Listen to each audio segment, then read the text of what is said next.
मैं जदों उस वल चाह वधाई उसने मेरा हथ फड़ लिया। मैं फौरन अपना हथ खिंच लिया अते वह मुस्कुराउंदा होया बाहर चला गया। मैनू उसकी इस तरह की हरकत हैरानी अते गुस्सा आ रहा सी कि वह पागल हो गया सी। एक की बदतमीजी सी। वो जानता सी कि मैं मनीष की पत्नी हाँ, पर अगले दिन मैनू मनोज दीयां हरकतां ने होर परेशान करके रख दिता। उसने पहली बार मेरे कमरे का दरवाजा बिना बैल बजाए ही खोलिया, फिर कमरे नूं बंद किया अते लॉक भी कर दिता। मैं उस समय मनीष नाल फोन ते गल कर रही सी। मनोज नूं वेख के मैं चौंक गई सी। उसने मेरे हत्थों फोन खो के कट दिता ते मैनू बैड ते सुट दिता अते अपनी पैंट शर्ट। विआह दी रात मैं बहुत परेशान सी, क्योंकि मैनू विआह दे नां तो ही डर लगदा सी। क्यों ये मैं नहीं जानती सी, पर मैनू हमेशा ये सोच के डर लगदा सी कि पति ना जाने पत्नी नाल बंद कमरे विच की करदा है। विआह मैनू एक गुलामी जही लगदी सी।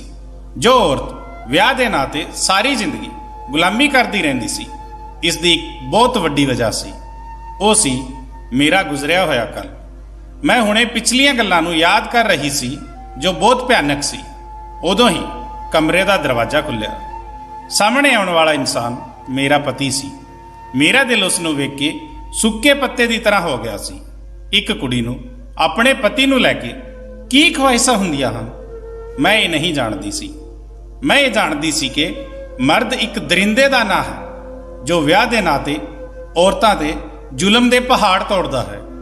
मैनू मर्दां तो इस कदर डर लगता सी कि मैं किसी महफिल विच जाण तो भी डरदी सी अते घबराउंदी सी।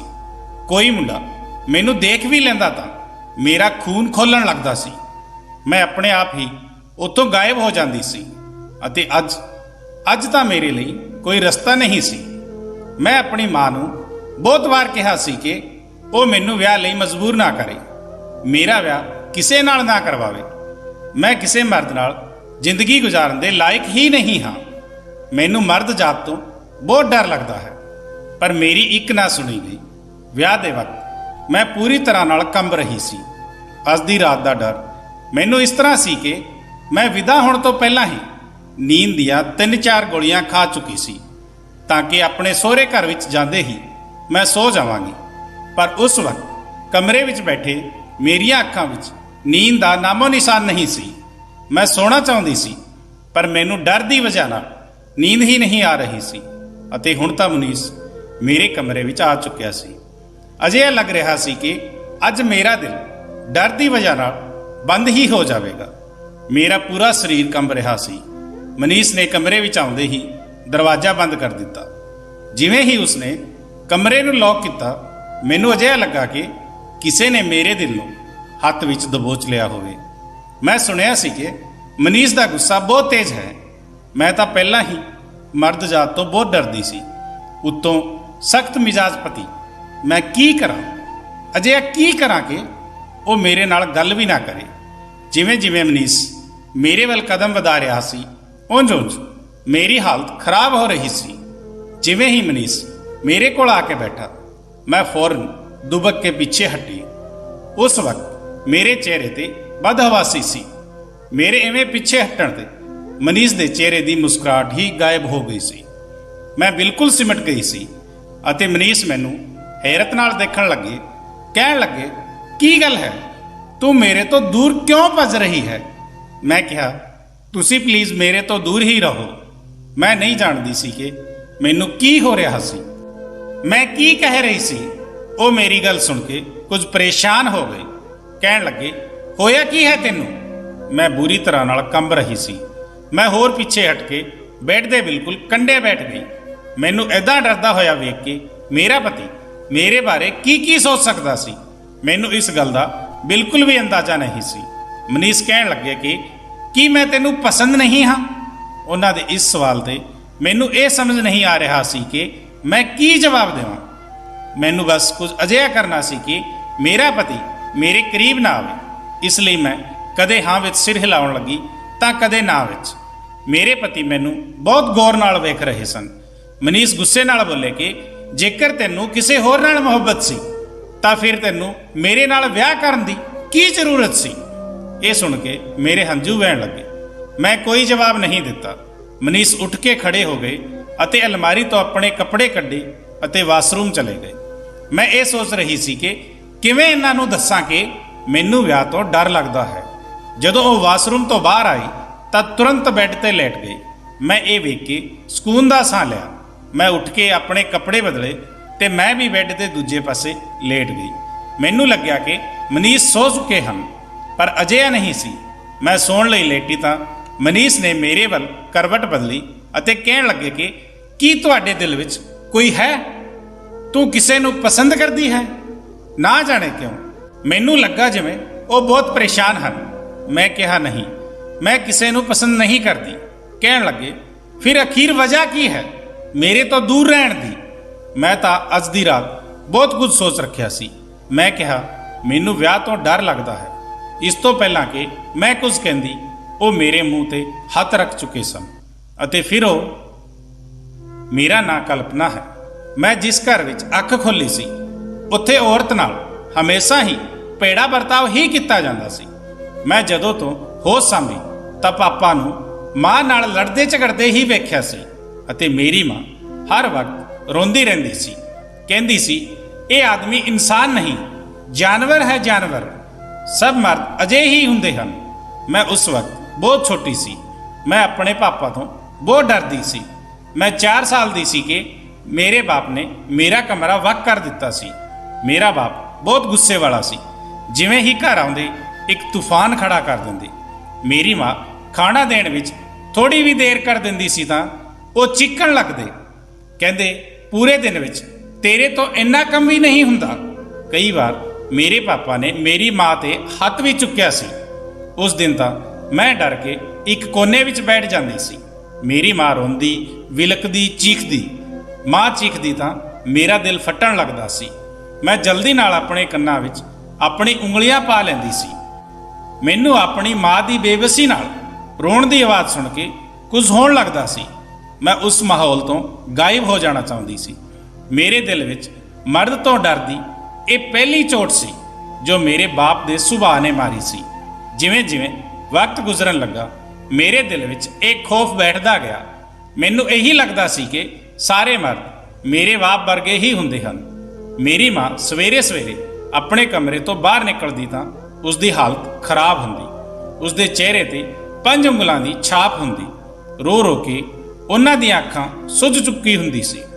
ਜਦੋਂ ਵੀ ਮੇਰੇ ਪਾਪਾ ਮੇਰੀ ਮਾਂ ਨਾਲ ਕਮਰੇ ਵਿੱਚ ਹੁੰਦੇ, ਮੇਰੀ ਮਾਂ ਦੀ ਰੋਣ ਦੀ ਆਵਾਜ਼ ਆ ਰਹੀ ਹੁੰਦੀ ਅਤੇ ਮੇਰੇ ਪਾਪਾ ਦੇ ਚੀਕਣ ਦੀ ਆਵਾਜ਼ ਆਉਂਦੀ ਰਹਿੰਦੀ ਸੀ। ਮੈਨੂੰ ਉਸ ਬੰਦ ਕਮਰੇ ਤੋਂ ਬਹੁਤ ਡਰ ਲੱਗਦਾ ਸੀ। ਮੈਂ ਉਸੇ ਡਰ ਨਾਲ ਸਕੂਲ ਤੋਂ ਕਾਲਜ ਪਹੁੰਚੀ ਸੀ। ਜਿਹੋ ਜਿਹਾ ਮਾਹੌਲ ਮੈਨੂੰ ਮਿਲਿਆ ਸੀ, ਮੈਨੂੰ ਕਿਸੇ ਤੇ ਭਰੋਸਾ ਨਹੀਂ ਹੁੰਦਾ ਸੀ। ਇੱਕ ਵਾਰ ਮੇਰੀ ਦੋਸਤ ਬੈਠੀ ਤਾਂ ਵਿਆਹ ਦੀ ਗੱਲਾਂ ਕਰਨ ਲੱਗੀ। ਸਾਡੇ ਗਰੁੱਪ ਵਿੱਚ ਇੱਕ ਕੁੜੀ ਸ਼ਾਦੀशुदा ਸੀ। ਉਹ ਹਮੇਸ਼ਾ ਚੁੱਪ-ਚੁੱਪ ਰਹਿੰਦੀ ਸੀ। ਉਸ ਦੀਆਂ ਅੱਖਾਂ ਵਿੱਚ ਮੈਂ ਉਦਾਸੀ ਵੇਖੀ ਸੀ। ਉਸ ਦਾ ਨਾਂ ਅਰਚਨਾ ਸੀ। ਇੱਕ ਵਾਰ ਮੇਰੀ ਇੱਕ ਦੋਸਤ ਨੇ ਅਰਚਨਾ ਤੋਂ ਪੁੱਛਿਆ ਕਿ ਵਿਆਹ ਕੀ ਹੁੰਦਾ ਹੈ। ਉਹ ਕਹਿਣ ਲੱਗੀ ਵਿਆਹ ਮਰਦ ਦੇ ਜ਼ੁਲਮ ਨੂੰ ਦੇਖਣ ਦਾ ਨਾਂ ਹੈ। ਉਸ ਕੁੜੀ ਨੇ ਹੈਰਤ ਦਾ ਇਜ਼ਹਾਰ ਕੀਤਾ। ਉਹ ਕਹਿਣ ਲੱਗੀ ਸੱਚ ਕਹਿ ਰਹੀ ਹਾਂ, ਮਰਦ ਨੂੰ ਔਰਤ ਤੇ ਜ਼ੁਲਮ ਕਰਨ ਵਿੱਚ ਬਹੁਤ ਮਜ਼ਾ ਆਉਂਦਾ ਹੈ। ਔਰਤ ਨੂੰ ਤਕਲੀਫ ਦੇ ਕੇ ਉਹ ਖੁਸ਼ ਹੁੰਦਾ ਹੈ। ਉਹ ਕਹਿਣ ਲੱਗੀ ਮੈਨੂੰ ਨਫ਼ਰਤ ਹੈ ਪਤੀ ਨਾਂ ਦੇ ਦਰਿੰਦਿਆਂ ਤੋਂ, ਜਿਸ ਦੀ ਦਰਿੰਦਗੀਆਂ ਵਿਆਹ ਦੀ ਰਾਤ ਤੋਂ ਹੀ ਸ਼ੁਰੂ ਹੋ ਜਾਂਦੀਆਂ ਹਨ। ਮੈਂ ਉਸ ਦੀ ਗੱਲ ਸੁਣ ਕੇ ਕੰਬ ਗਈ ਸੀ। ਮੇਰੀਆਂ ਅੱਖਾਂ ਸਾਹਮਣੇ ਮੇਰੀ ਮਾਂ ਦਾ ਜ਼ਖਮੀ ਚਿਹਰਾ ਘੁੰਮਣ ਲੱਗਾ। ਮੈਨੂੰ ਭਰੋਸਾ ਹੋਣ ਲੱਗਾ ਕਿ ਮਰਦ ਔਰਤ ਤੇ ਜ਼ੁਲਮ ਕਰਦੇ ਹਨ। ਉਸ ਦੇ ਬਾਅਦ ਮੈਂ ਇੱਕ ਵਾਰ ਅਰਚਨਾ ਤੋਂ ਪੁੱਛਿਆ ਕਿ ਉਸ ਦਾ ਪਤੀ ਉਸ ਨਾਲ ਕੀ ਕੀ ਕਰਦਾ ਹੈ ਤਾਂ ਉਹ ਕੰਨਾਂ ਨੂੰ ਹੱਥ ਲਾਉਣ ਲੱਗੀ ਅਤੇ ਕਹਿਣ ਲੱਗੀ ਨਾ ਪੁੱਛ ਕਲਪਨਾ, ਉਹ ਇੱਕ ਦਰਿੰਦਾ ਹੈ। ਉਸ ਦੇ ਬਾਅਦ ਉਸਨੇ ਮੈਨੂੰ ਆਪਣੀ ਬਾਂਹ ਤੋਂ ਕੱਪੜਾ ਚੁੱਕ ਕੇ ਵਿਖਾਇਆ ਜਿਸ ਤੇ ਦੰਦਾਂ ਦਾ ਡੂੰਘਾ ਨਿਸ਼ਾਨ ਸੀ। ਉਸ ਦੇ ਨਾਲ ਹੀ ਇੱਕ ਹੋਰ ਡੂੰਘਾ ਜ਼ਖਮ ਵੀ ਸੀ। ਮੈਂ ਇਹ ਵੇਖ ਕੇ ਕੰਬ ਗਈ। ਕੀ ਮਰਦ ਅਜਿਹੇ ਹੀ ਹੁੰਦੇ ਹਨ? ਉਹ ਕਹਿਣ ਲੱਗੀ ਇਹ ਇੰਨਾ ਡੂੰਘਾ ਜ਼ਖਮ ਜਾਣਦੀ ਹੈ ਕਿਵੇਂ ਪਿਆ? ਉਹ ਜ਼ਖਮੀ ਜਿਹੀ ਮੁਸਕਰਾਹਟ ਚਿਹਰੇ ਤੇ ਸਜਾ ਕੇ ਬੋਲੀ। ਉਸਨੇ ਮੱਚਦੀ ਸਿਗਰਟ ਮੇਰੀ ਬਾਂਹ ਤੇ ਬੁਝਾਈ ਸੀ। ਇਹ ਸੁਣ ਕੇ ਤਾਂ ਮੇਰਾ ਦਿਲ ਧੜਕਣਾ ਹੀ ਭੁੱਲ ਗਿਆ। ਉਸ ਦੇ ਬਾਅਦ ਉਹ ਰੋਣ ਲੱਗੀ ਤੇ ਕਹਿਣ ਲੱਗੀ ਕਲਪਨਾ, ਕਦੇ ਕਿਸੇ ਮਰਦ ਤੇ ਭਰੋਸਾ ਨਾ ਕਰਨਾ, ਕਦੇ ਵਿਆਹ ਨਾ ਕਰਨਾ। सब मर्द अजे ही हुंदे हन। मेरा दिल ये सब वेख के बहुत डर गया सी। उसदे बाद अर्चना बहुत दिन कालज नहीं आई। फिर पता चलिया कि उसदे पति ने उसनू फ्लैट तो हेठा सुट के मार दिता है। इस खबर ने मेरी हालत खराब कर दी सी। मैं कई दिन सदमे विच रही। मेरे दिल विच मर्द अते पति दे नां ते खौफ बैठ चुकिया सी। जिथे भी मैं मुंडियां नू वेखदी मेरा दिल डर दे मारे धड़कन लगदा सी। मैनू विआह दे नां तो ही डर लगन लगा सी कि ना जाने बंद कमरे विच मेरा पति मेरे नाल की वर्ता करेगा। हुणे मैं कालज विच सी कि मनीष दा रिश्ता मेरे लिए आ गया सी।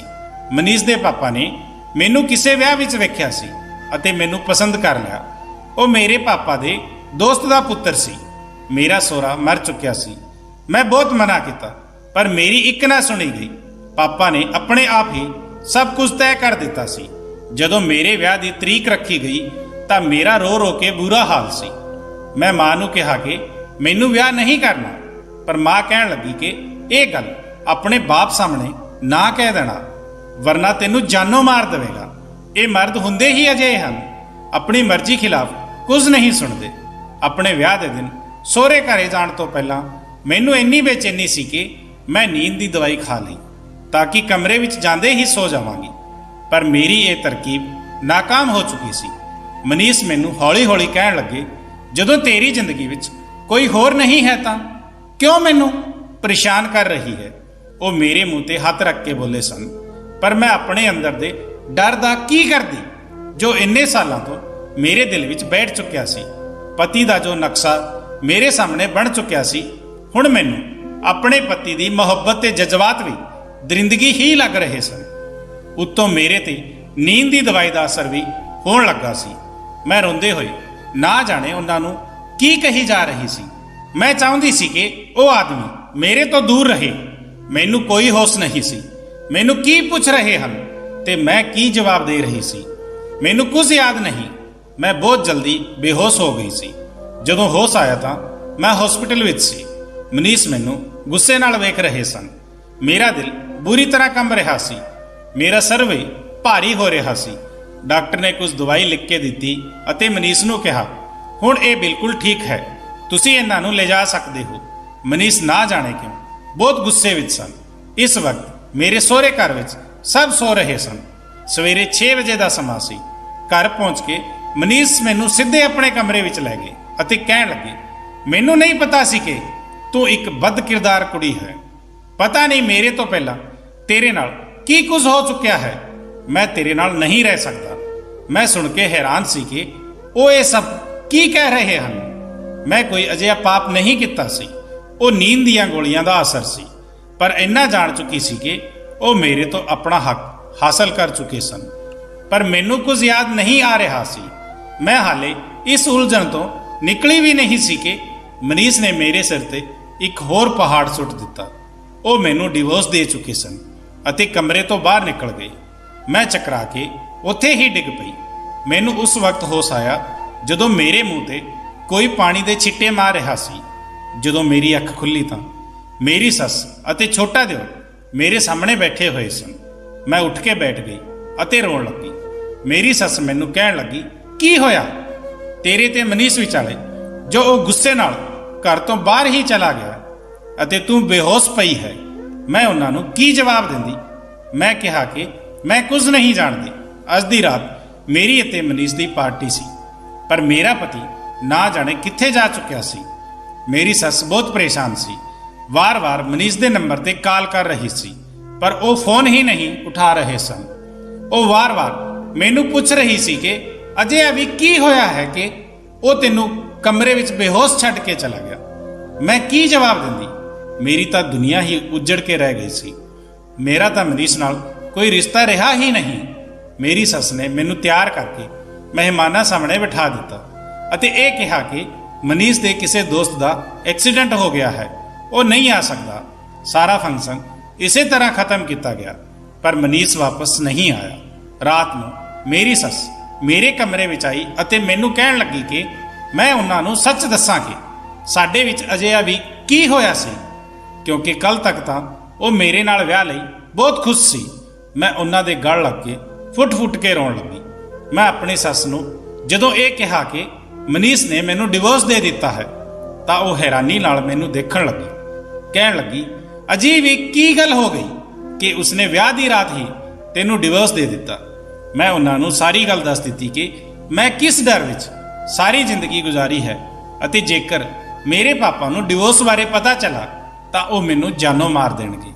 ਉਹ ਮੇਰੀ ਪੂਰੀ ਗੱਲ ਸੁਣ ਕੇ ਮੈਨੂੰ ਹੀ ਝਿੜਕਣ ਲੱਗੀ ਕਿ ਤੂੰ ਪਹਿਲੀ ਹੀ ਰਾਤ ਆਪਣੇ ਪਤੀ ਤੇ ਸ਼ੱਕ ਕਰ ਲਿਆ ਸੀ। ਮੈਂ ਰੋਣ ਲੱਗੀ ਕਿ ਮੈਨੂੰ ਵਿਆਹ ਨਾਲ ਡਰ ਲੱਗਦਾ ਸੀ ਤਾਂ ਮੈਂ ਪਤਾ ਨਹੀਂ ਨੀਂਦ ਦੀ ਦਵਾਈ ਦੇ ਅਸਰ ਵਿੱਚ ਅਜਿਹਾ ਕੀ ਕਹਿ ਦਿੱਤਾ ਜੋ ਮਨੀਸ਼ ਨੇ ਸਵੇਰੇ ਉੱਠਦੇ ਹੀ ਮੈਨੂੰ ਡਿਵੋਰਸ ਦੇ ਦਿੱਤਾ। ਮੇਰੀ ਸੱਸ ਵਾਰ-ਵਾਰ ਮਨੀਸ਼ ਨੂੰ ਫੋਨ ਕਰਨ ਲੱਗੀ। ਉਹ ਬਹੁਤ ਚੰਗੀ ਔਰਤ ਸੀ, ਮੇਰੀ ਪਰੇਸ਼ਾਨੀ ਨੂੰ ਸਮਝ ਚੁੱਕੀ ਸੀ, ਪਰ ਮਨੀਸ਼ ਕੋਈ ਗੱਲ ਕਰਨ ਨੂੰ ਤਿਆਰ ਹੀ ਨਹੀਂ ਸੀ। 2 ਦਿਨ ਬਾਅਦ ਮਨੀਸ਼ ਦਾ ਫੋਨ ਮੇਰੀ ਸੱਸ ਕੋਲ ਆਇਆ। ਉਹ ਦੁਬਈ ਜਾ ਚੁੱਕੇ ਸਨ ਅਤੇ ਮੈਨੂੰ ਡਿਵੋਰਸ ਵੀ ਦੇ ਚੁੱਕੇ ਸਨ ਕਿਉਂਕਿ ਮੈਂ ਇੱਕ ਬਦਚਲਨ ਕੁੜੀ ਸੀ। ਜਦੋਂ ਤੱਕ ਮੇਰੀ ਸੱਸ ਮੈਨੂੰ ਵਾਪਸ ਮੇਰੇ ਪੇਕੇ ਨਹੀਂ ਭੇਜਦੀ ਉਹ ਮੁੜ ਕੇ ਵਾਪਸ ਨਹੀਂ ਆਉਣਗੇ। ਪਰ ਮੇਰੀ ਸੱਸ ਨੇ ਮੈਨੂੰ ਵਾਪਸ ਨਹੀਂ ਭੇਜਿਆ। ਕਹਿਣ ਲੱਗੀ ਕਿ ਤੂੰ ਕੁਝ ਦਿਨ ਇੱਥੇ ਹੀ ਰੁਕ, ਜਦੋਂ ਮਨੀਸ਼ ਦਾ ਗੁੱਸਾ ਖਤਮ ਹੋ ਜਾਵੇਗਾ ਅਸੀਂ ਉਸ ਨੂੰ ਸਮਝਾਵਾਂਗੇ। ਮੈਂ ਕਿਹਾ, ਹੁਣ ਜੇਕਰ ਉਹ ਸਮਝ ਵੀ ਜਾਣ ਤਾਂ ਵੀ ਉਹ ਤਾਂ ਮੈਨੂੰ ਡਿਵੋਰਸ ਦੇ ਚੁੱਕੇ ਹਨ। ਉਹ ਕਹਿਣ ਲੱਗੀ, ਮੈਂ ਕੁਝ ਨਾ ਕੁਝ ਕਰਦੀ ਹਾਂ। ਇੰਜ ਹੀ ਵਕਤ ਗੁਜ਼ਰਨ ਲੱਗਾ। ਇੱਕ ਦਿਨ ਮੇਰੀ ਸੱਸ ਮੇਰੇ ਕਮਰੇ ਵਿੱਚ ਆ ਕੇ ਮੈਨੂੰ ਕਹਿਣ ਲੱਗੀ ਕਿ ਉਹ ਮੇਰਾ ਵਿਆਹ ਮੇਰੇ ਛੋਟੇ ਦਿਓਰ ਨਾਲ ਕਰਵਾਉਣਾ ਚਾਹੁੰਦੀ ਸੀ। ਇਹ ਗੱਲ ਸੁਣ ਕੇ ਮੈਂ ਹੈਰਾਨ ਰਹਿ ਗਈ ਸੀ। ਮੈਂ ਆਪਣੀ ਸੱਸ ਵੱਲ ਵੇਖਿਆ। ਉਹ ਕਹਿਣ ਲੱਗੀ ਕਿ ਉਹ ਮੇਰਾ ਦੁਬਾਰਾ ਵਿਆਹ ਕਰਵਾਉਣਾ ਚਾਹੁੰਦੀ ਹੈ। ਉਹਨਾਂ ਨੇ ਮਨੀਸ਼ ਨਾਲ ਗੱਲ ਕਰ ਲਈ ਹੈ, ਉਸ ਨੂੰ ਹਰ ਗੱਲ ਦੱਸ ਦਿੱਤੀ ਹੈ, ਇਸ ਲਈ ਤੂੰ ਪਰੇਸ਼ਾਨ ਨਾ ਹੋ। ਉਹ ਦੁਬਈ ਤੋਂ ਆ ਕੇ ਜਲਦੀ ਹੀ ਤੇਰੇ ਨਾਲ ਵਿਆਹ ਕਰ ਲਵੇਗਾ। ਇਸੇ ਦੌਰਾਨ ਮੈਨੂੰ ਮਨੀਸ਼ ਦੀ ਕਾਲ ਆਈ। ਕਹਿਣ ਲੱਗੇ, ਮੈਨੂੰ ਮਾਂ ਨੇ ਤੇਰੀ ਪਰੇਸ਼ਾਨੀ ਦੱਸ ਦਿੱਤੀ ਹੈ। ਤੂੰ ਆਪਣੇ ਪਾਪਾ ਦੀ ਵਜ੍ਹਾ ਕਰਕੇ ਮਰਦ ਜਾਤ ਤੋਂ ਡਰਦੀ ਹੈ। ਸ਼ਾਇਦ ਨੀਂਦ ਦੀ ਵਜ੍ਹਾ ਨਾਲ ਤੂੰ ਮੇਰੇ ਨਾਲ ਅਜਿਹੀ ਗੱਲਾਂ ਕਰੀ ਸੀ ਕਿ ਮੈਨੂੰ ਸ਼ੱਕ ਹੋਣ ਲੱਗਾ, ਪਰ ਉਹ ਸ਼ਾਇਦ ਤੁਹਾਡਾ ਖੌਫ ਸੀ। ਤੂੰ ਕਹਿ ਰਹੀ ਸੀ ਕਿ ਉਸਨੇ ਹੱਥ ਤੇ ਮਸਦੀ ਸਿਗਰਟ ਲਗਾ ਦਿੱਤੀ। ਉਹ ਮੈਨੂੰ ਮਾਰਦਾ ਹੈ। ਸਭ ਮਰਦ ਇੱਕੋ ਜਿਹੇ ਹੁੰਦੇ ਹਨ ਅਤੇ ਪਤਾ ਨਹੀਂ ਕੀ ਬੋਲੇ ਜਾ ਰਹੀ ਸੀ। ਮੇਰੀ ਗੱਲਾਂ ਨਾਲ ਮਨੀਸ਼ ਨੂੰ ਲੱਗਾ ਕਿ ਸ਼ਾਇਦ ਕਿਸੇ ਆਦਮੀ ਨੇ ਮੇਰੇ ਨਾਲ ਗਲਤ ਕੀਤਾ ਹੈ। ਮੈਂ ਰੋਣ ਲੱਗੀ। ਮਨੀਸ਼ ਨੂੰ ਇਸ ਗੱਲ ਦਾ ਭਰੋਸਾ ਦਿਵਾਉਣ ਲੱਗੀ ਕਿ ਅਜਿਹੀ ਕੋਈ ਗੱਲ ਨਹੀਂ ਸੀ। ਇਹ ਸਭ ਮੇਰੀ ਦੋਸਤ ਦੇ ਪਤੀ ਨੇ ਉਸ ਨਾਲ ਕੀਤਾ ਸੀ। ਇਸ ਵਜ੍ਹਾ ਨਾਲ ਮੈਨੂੰ ਵੀ ਵਿਆਹ ਤੋਂ ਡਰ ਲੱਗਦਾ ਸੀ। ਪਰ ਉਸ ਰਾਤ ਮੇਰੀ ਦਵਾਈਆਂ ਨੇ ਉਹਨਾਂ ਨੂੰ ਸ਼ੱਕ ਵਿੱਚ ਪਾ ਦਿੱਤਾ ਸੀ। ਉਹ ਕਹਿਣ ਲੱਗੇ ਕਿ ਉਹ ਦੁਬਈ ਵਿੱਚ ਜੌਬ ਕਰਦੇ ਹਨ, ਹੁਣ ਮੈਨੂੰ ਵੀ ਦੁਬਈ ਹੀ ਲੈ ਜਾਣਾ ਚਾਹੁੰਦੇ ਹਨ। ਉਹ 4 ਮਹੀਨੇ ਬਾਅਦ ਵਾਪਸ ਆ ਜਾਣਗੇ ਤਾਂ ਮੇਰੇ ਨਾਲ ਵਿਆਹ ਕਰਕੇ ਮੈਨੂੰ ਦੁਬਈ ਲੈ ਜਾਣਗੇ। ਇਹ ਸੁਣ ਕੇ ਮੈਨੂੰ ਕੁਝ ਤਸੱਲੀ ਹੋ ਗਈ ਸੀ। ਮੇਰੀ ਸੱਸ ਨੇ ਵੀ ਮਨੀਸ਼ ਦੀ ਗਲਤਫਹਿਮੀ ਦੂਰ ਕੀਤੀ ਕਿਉਂਕਿ ਉਹ ਸਾਡੇ ਘਰ ਦੇ ਮਾਹੌਲ ਨੂੰ ਜਾਣਦੀ ਸੀ। ਮੇਰੇ ਦਿਲ ਵਿੱਚ ਮੇਰੀ ਸੱਸ ਦੀ ਇੱਜ਼ਤ ਹੋਰ ਵੀ ਵੱਧ ਗਈ ਸੀ। ਰਾਤ ਨੂੰ ਡਿਨਰ ਸਮੇਂ ਮੇਰੀ ਸੱਸ ਨੇ ਮੈਨੂੰ ਪੁੱਛਿਆ ਕਿ ਕੀ ਮੈਨੂੰ ਮਨੀਸ਼ ਦਾ ਫੋਨ ਆਇਆ ਸੀ। ਮੈਂ ਮੁਸਕਰਾ ਕੇ ਹਾਂ ਵਿੱਚ ਸਿਰ ਹਿਲਾ ਦਿੱਤਾ ਤਾਂ ਉਹ ਵੀ ਮੁਸਕਰਾਉਣ ਲੱਗੀ ਅਤੇ ਕਹਿਣ ਲੱਗੀ, ਮੈਂ ਹੀ ਉਸ ਨੂੰ ਕਿਹਾ ਸੀ ਕਿ ਉਹ ਤੇਰੇ ਨਾਲ ਗੱਲ ਕਰੇ। ਉਹ ਬਹੁਤ ਛੇਤੀ ਵਾਪਸ ਆ ਜਾਵੇਗਾ, ਫਿਰ ਮੇਰਾ ਉਸ ਨਾਲ ਦੁਬਾਰਾ ਵਿਆਹ ਹੋ ਜਾਵੇਗਾ। ਇਹ ਗੱਲ ਸੁਣ ਕੇ ਮਨੋਜ ਦੇ ਹੱਥ ਵਿੱਚ ਲਿਆ ਹੋਇਆ ਨਿਵਾਲਾ ਉੱਥੇ ਹੀ ਰੁਕ ਗਿਆ ਸੀ। ਮੇਰੀ ਸੱਸ ਕਹਿਣ ਲੱਗੀ ਕਿ ਤੂੰ ਰੋਜ਼ ਮਨੀਸ਼ ਨਾਲ ਗੱਲ ਕਰਿਆ ਕਰ ਤਾਂ ਕਿ ਜੋ ਵੀ ਗਲਤਫਹਿਮੀ ਹੈ ਉਹ ਦੂਰ ਹੋ ਜਾਵੇ। ਇਹ ਸੁਣ ਕੇ ਮਨੋਜ ਨਾ ਜਾਣੇ ਕਿਉਂ ਖਾਣਾ ਵਿਚਾਲੇ ਹੀ ਛੱਡ ਕੇ ਚਲਾ ਗਿਆ। ਇਹ ਗੱਲ ਮੈਂ ਵੀ ਮਹਿਸੂਸ ਕੀਤੀ ਸੀ ਤੇ ਮੇਰੀ ਸੱਸ ਨੇ ਵੀ, ਪਰ ਮੈਨੂੰ ਲੱਗਾ ਸ਼ਾਇਦ ਉਸ ਨੂੰ ਕੋਈ ਜ਼ਰੂਰੀ ਕੰਮ ਹੋ ਗਿਆ ਹੋਵੇਗਾ। ਮੈਂ ਇਸ ਗੱਲ ਤੇ ਧਿਆਨ ਨਹੀਂ ਦਿੱਤਾ, ਪਰ ਫਿਰ ਮੈਂ ਮਹਿਸੂਸ ਕੀਤਾ ਕਿ ਉਹ ਮੈਨੂੰ ਅਜੀਬ ਨਜ਼ਰਾਂ ਨਾਲ ਦੇਖਣ ਲੱਗਾ ਹੈ। ਪਹਿਲਾਂ ਤਾਂ ਮੈਂ ਇਸ ਗੱਲ ਨੂੰ ਇਗਨੋਰ ਕਰ ਦਿੱਤਾ, ਪਰ ਫਿਰ ਮੈਨੂੰ ਉਸ ਦੀਆਂ ਨਜ਼ਰਾਂ ਬੇਚੈਨ ਕਰਨ ਲੱਗੀ ਕਿਉਂਕਿ ਉਹ ਮੈਨੂੰ ਬਹੁਤ ਹੀ ਅਜੀਬ ਨਜ਼ਰਾਂ ਨਾਲ ਵੇਖ ਰਿਹਾ ਸੀ। ਇੱਕ ਵਾਰ ਮੈਂ ਕਿਚਨ ਵਿੱਚ ਕੰਮ ਕਰ ਰਹੀ ਸੀ। ਮੇਰੀ ਸੱਸ ਸੋ ਚੁੱਕੀ ਸੀ। ਮੈਂ ਕਿਚਨ ਵਿੱਚ ਭਾਂਡੇ ਧੋ ਰਹੀ ਸੀ ਕਿ ਮਨੋਜ ਕਿਚਨ ਵਿੱਚ ਆਇਆ। ਉਹ ਮੈਨੂੰ ਕਹਿਣ ਲੱਗਾ ਕਿ ਮੇਰੇ ਲਈ 1 ਕੱਪ ਚਾਹ ਬਣਾ ਦਿਓ। ਇਹ ਕਹਿ ਕੇ ਉਹ ਕਿਚਨ ਤੋਂ ਬਾਹਰ ਨਹੀਂ ਗਿਆ, ਸਗੋਂ ਉੱਥੇ ਹੀ ਟੇਕ ਲਾ ਕੇ ਖੜਾ ਹੋ ਗਿਆ ਅਤੇ ਮੈਨੂੰ ਦੇਖਣ ਲੱਗਾ। ਉਸ ਵਕਤ ਉਹ ਮੈਨੂੰ ਬਹੁਤ ਪਰੇਸ਼ਾਨ ਲੱਗ ਰਿਹਾ ਸੀ। ਉਸ ਦਾ ਐਵੇਂ ਵੇਖਣਾ ਮੈਨੂੰ ਬਰਦਾਸ਼ਤ ਨਹੀਂ ਹੋਇਆ। ਮੈਂ ਕਿਹਾ, ਮਨੋਜ ਤੁਸੀਂ ਬਾਹਰ ਜਾ ਕੇ ਬੈਠ ਜਾਓ, ਮੈਂ ਚਾਹ ਬਣਾ ਕੇ ਤੈਨੂੰ ਦੇ ਦੇਵਾਂਗੀ। ਪਰ ਉਹ ਮੇਰੀ ਗੱਲ ਸੁਣ ਹੀ ਨਹੀਂ ਰਿਹਾ ਸੀ। ਉਹ ਮੈਨੂੰ ਵੇਖੇ ਜਾ ਰਿਹਾ ਸੀ।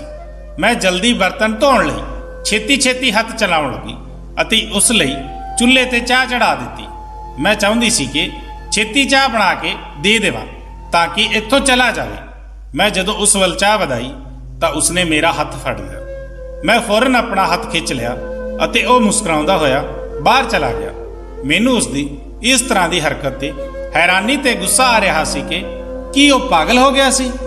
ਇਹ ਕੀ ਬਦਤਮੀਜ਼ੀ ਸੀ? ਉਹ ਜਾਣਦਾ ਸੀ ਕਿ ਮੈਂ ਮਨੀਸ਼ ਦੀ ਪਤਨੀ ਹਾਂ। ਪਰ ਅਗਲੇ ਦਿਨ ਮੈਨੂੰ ਮਨੋਜ ਦੀਆਂ ਹਰਕਤਾਂ ਨੇ ਹੋਰ ਪਰੇਸ਼ਾਨ ਕਰਕੇ ਰੱਖ ਦਿੱਤਾ। ਉਸਨੇ ਪਹਿਲੀ ਵਾਰ ਮੇਰੇ ਕਮਰੇ ਦਾ ਦਰਵਾਜ਼ਾ ਬਿਨਾਂ ਬੈਲ ਵਜਾਏ ਹੀ ਖੋਲ੍ਹਿਆ ਸੀ ਅਤੇ ਅੰਦਰ ਆ ਗਿਆ। ਮੈਂ ਉਸ ਸਮੇਂ ਮਨੀਸ਼ ਨਾਲ ਫੋਨ ਤੇ ਗੱਲ ਕਰ ਰਹੀ ਸੀ। ਮਨੋਜ ਨੂੰ ਵੇਖ ਕੇ ਮੈਂ ਚੌਂਕ ਗਈ। ਉਸਨੇ ਮੇਰੇ ਹੱਥੋਂ ਫੋਨ ਖੋਹ ਕੇ ਕੱਟ ਦਿੱਤਾ ਅਤੇ ਆਪਣੀ ਪੈਂਟ ਸ਼ਰਟ ਮੈਨੂੰ ਫੜਾ ਕੇ ਕਹਿਣ ਲੱਗਾ, ਭਰਾ ਨਾਲ ਬਾਅਦ ਵਿੱਚ ਗੱਲ ਕਰਨਾ ਜੀ, ਪਹਿਲਾਂ ਇਸ ਨੂੰ ਪ੍ਰੈਸ ਕਰ ਦਿਓ, ਮੈਨੂੰ ਸਵੇਰੇ ਜਲਦੀ ਜਾਣਾ ਹੈ। ਮੈਂ ਉਸ ਦੀ ਗੱਲ ਤੇ ਹੈਰਾਨ ਰਹਿ ਗਈ। ਮੈਂ ਕਿਹਾ, ਇਹ ਕੰਮ ਤਾਂ ਤੂੰ ਆਪਣੇ ਆਪ ਵੀ ਕਰ ਸਕਦਾ ਹੈ। ਤੂੰ ਹੁੰਦਾ ਕੌਣ ਹੈ ਮੈਨੂੰ ਬਿਨਾਂ ਪੁੱਛੇ ਮੇਰੇ ਕਮਰੇ ਵਿੱਚ ਆਉਣ ਵਾਲਾ? ਮੇਰੀ ਗੱਲ ਤੇ ਉਸਨੇ ਮੈਨੂੰ ਗੁੱਸੇ ਨਾਲ ਵੇਖਿਆ, ਫਿਰ ਕਮਰੇ ਨੂੰ ਬੰਦ ਕੀਤਾ ਅਤੇ ਲੋਕ ਵੀ ਕਰ ਦਿੱਤਾ। ਮੇਰਾ ਫੋਨ ਆਫ ਕੀਤਾ ਅਤੇ ਬੈੱਡ ਤੇ ਸੁੱਟ ਦਿੱਤਾ ਅਤੇ ਮੇਰੇ ਸਾਹਮਣੇ ਖੜਾ ਹੋ ਗਿਆ। ਮੈਂ ਡਰ ਮਾਰੇ ਕੰਬਣ ਲੱਗੀ। ਉਹ ਕਹਿਣ ਲੱਗਾ, ਮੈਂ ਕੌਣ ਹਾਂ ਇਹ ਤੁਸੀਂ ਬਹੁਤ ਚੰਗੀ ਤਰ੍ਹਾਂ ਜਾਣਦੇ ਹੋ। ਮੈਂ ਕਿਹਾ, ਤੁਸੀਂ ਮੇਰੇ ਦਿਓਰ ਹੋ। ਉਹ ਕਹਿਣ ਲੱਗਾ, ਮੇਰਾ ਵਿਆਹ ਤੁਹਾਡੇ ਨਾਲ ਹੋਣ ਵਾਲਾ ਸੀ ਪਰ ਭਰਾ ਨੂੰ ਤੁਸੀਂ ਪਸੰਦ ਸੀ, ਇਸ ਲਈ ਉਹਨਾਂ ਨੇ ਪਾਪਾ ਨੂੰ ਕਿਹਾ ਕਿ ਉਹਨਾਂ ਦਾ ਵਿਆਹ ਤੁਹਾਡੇ ਨਾਲ ਕਰਵਾ ਦੇਵੇ। ਮੈਂ ਪਹਿਲੀ ਵਾਰ ਤੁਹਾਨੂੰ ਵੇਖਿਆ ਸੀ, ਉਦੋਂ ਹੀ ਮੈਂ ਆਪਣਾ ਦਿਲ ਹਾਰ ਬੈਠਾ ਸੀ। ਮੈਂ ਕਿਹਾ, ਤੂੰ ਹੋਸ਼ ਵਿੱਚ ਤਾਂ ਹੈ? ਮੈਂ ਤੁਹਾਡੀ ਭਾਬੀ ਹਾਂ। ਇਹ ਸ਼ਬਦ ਮੇਰੇ ਮੂੰਹ ਵਿੱਚ ਹੀ ਸੀ ਕਿ ਉਹ ਗੁੱਸੇ ਨਾਲ ਬੋਲਿਆ, ਭਾਬੀ ਤੁਸੀਂ ਮੇਰੀ ਕਦੇ ਹੀ ਨਹੀਂ ਸੀ। ਅਤੇ ਮੈਂ ਮਨੀਸ਼ ਦੇ ਗੁੱਸੇ ਭਰੇ ਮਿਜਾਜ਼ ਨੂੰ ਜਾਣਦਾ ਹਾਂ। ਉਹ ਜਜ਼ਬਾਤ ਵਿੱਚ ਆ ਕੇ ਬਿਨਾਂ ਸੋਚੇ ਸਮਝੇ ਹੀ ਕੁਝ ਵੀ ਕਰ ਜਾਂਦੇ ਹਨ ਅਤੇ ਸੋਚਦੇ ਤਦ ਹਨ ਜਦੋਂ ਵਕਤ ਹੱਥੋਂ ਨਿਕਲ ਜਾਂਦਾ ਹੈ। ਅਤੇ ਉਹ ਹੁਣ ਤੁਹਾਡੇ ਤੇ ਹਮੇਸ਼ਾ ਸ਼ੱਕ ਕਰਨਗੇ। ਮੈਨੂੰ ਤੁਹਾਡੇ ਤੇ ਕੋਈ ਸ਼ੱਕ ਨਹੀਂ ਹੈ। ਮੈਂ ਚਾਹੁੰਦਾ ਹਾਂ ਤੁਸੀਂ ਇਸ ਵਾਰ ਆਪਣੀ ਜ਼ਿੰਦਗੀ ਦਾ ਫੈਸਲਾ ਠੀਕ ਤਰੀਕੇ ਨਾਲ ਕਰੋ ਤਾਂ ਕਿ ਤੁਹਾਨੂੰ ਬਾਅਦ ਵਿੱਚ ਪਛਤਾਉਣਾ ਨਾ ਪਏ। ਇਹ ਕਹਿ ਕੇ ਉਹ ਮੇਰੇ ਕਮਰੇ ਤੋਂ ਬਾਹਰ ਨਿਕਲ ਗਿਆ। ਮੈਂ ਕਿਵੇਂ ਮਨੋਜ ਬਾਰੇ ਸੋਚ ਸਕਦੀ ਸੀ? ਮੇਰਾ ਦਿਲ ਇਸ ਗੱਲ ਨੂੰ ਕਬੂਲ ਨਹੀਂ ਕਰ ਰਿਹਾ ਸੀ। ਮਨੀਸ਼ ਹੁਣ ਮੇਰੇ ਨਾਲ ਰੋਜ਼ ਗੱਲ ਕਰਦਾ ਸੀ। ਉਹ ਕੀ ਸੋਚੇਗਾ? ਮੇਰੀ ਸੱਸ ਕੀ ਸੋਚੇਗੀ ਜੋ ਹੁਣ ਤੱਕ ਮੇਰਾ ਸਾਥ ਦਿੰਦੀ ਆ ਰਹੀ ਹੈ? ਮੈਂ ਫੋਨ ਆਨ ਕੀਤਾ, ਮਨੀਸ਼ ਦੀ ਕਾਲ ਆਈ। ਉਹ ਗੁੱਸੇ ਨਾਲ ਕਹਿਣ ਲੱਗੇ, ਕਿਸ ਨਾਲ ਗੱਲ ਕਰ ਰਹੀ ਸੀ? ਮੈਨੂੰ ਤਾਂ ਕਦੇ-ਕਦੇ ਲੱਗਦਾ ਹੈ ਕਿ ਤੇਰਾ ਕਿਸੇ ਨਾਲ ਕੋਈ ਚੱਕਰ ਹੈ। ਕਿਤੇ ਤੂੰ ਮੈਨੂੰ ਮੂਰਖ ਤਾਂ ਨਹੀਂ ਬਣਾ ਰਹੀ? ਮੈਂ ਮਨੀਸ਼ ਦੀ ਗੱਲ ਸੁਣ ਕੇ ਸੋਚ ਵਿੱਚ ਪੈ ਗਈ ਕਿ ਮਨੋਜ ਦੀ ਗੱਲ ਸ਼ਾਇਦ ਠੀਕ ਸੀ। ਮੈਂ ਪੂਰੀ ਉਮਰ ਮਨੀਸ਼ ਨੂੰ ਆਪਣੇ ਚਰਿੱਤਰ ਦੀ ਸਫਾਈ ਨਹੀਂ ਦੇ ਸਕਦੀ। ਜੇਕਰ ਉਹ ਰਿਸ਼ਤਾ ਨਿਭਾਉਣਾ ਚਾਹੁੰਦੇ ਤਾਂ ਮੈਨੂੰ ਸਮਝਣ ਦੀ ਕੋਸ਼ਿਸ਼ ਕਰਦੇ ਤੇ ਐਵੇਂ ਫੌਰਨ ਡਿਵੋਰਸ ਨਹੀਂ ਦਿੰਦੇ। ਤੇ ਹੁਣ ਅੱਗੇ ਦਾ ਕੀ ਭਰੋਸਾ? ਫੈਸਲਾ ਸ਼ਾਇਦ ਹੋ ਚੁੱਕਿਆ ਸੀ। ਮਨੋਜ ਛੋਟਾ ਸੀ ਪਰ ਸਮਝਦਾਰ ਸੀ, ਪਰ ਮਨੀਸ਼ ਇੱਕ ਸ਼ੱਕੀ ਇਨਸਾਨ ਸੀ। ਇਸ ਲਈ ਮੈਂ ਮਨੋਜ ਦਾ ਰਿਸ਼ਤਾ ਅਪਣਾ ਲਿਆ ਅਤੇ ਅੱਜ ਮੈਂ ਬਹੁਤ ਖੁਸ਼ ਹਾਂ। ਕਦੇ-ਕਦੇ ਇਨਸਾਨ ਕਿਸੇ ਚੀਜ਼ ਨੂੰ ਲੈ ਕੇ ਇੰਨਾ ਡਰ ਜਾਂਦਾ ਹੈ ਕਿ ਉਸ ਨੂੰ ਸਹੀ ਅਤੇ ਗਲਤ ਦਾ ਪਤਾ ਹੀ ਨਹੀਂ ਚੱਲਦਾ। ਹਰ ਇਨਸਾਨ ਇੱਕੋ ਜਿਹੇ ਨਹੀਂ ਹੁੰਦੇ। ਹੁਣ ਮੈਂ ਤੁਹਾਡੇ ਤੋਂ ਜਾਣਨਾ ਚਾਹੁੰਦੀ ਹਾਂ ਕਿ ਕੀ ਮੈਂ ਮਨੋਜ ਨਾਲ ਵਿਆਹ ਕਰਕੇ ਸਹੀ ਕੀਤਾ ਜਾਂ ਫਿਰ ਮੈਨੂੰ ਮਨੀਸ਼ ਨੂੰ ਨਹੀਂ ਛੱਡਣਾ ਚਾਹੀਦਾ ਸੀ? ਆਪਣੇ ਕੀਮਤੀ ਵਿਚਾਰ ਕਮੈਂਟ ਬਾਕਸ ਵਿੱਚ ਸਾਂਝੇ ਜ਼ਰੂਰ ਕਰਨਾ।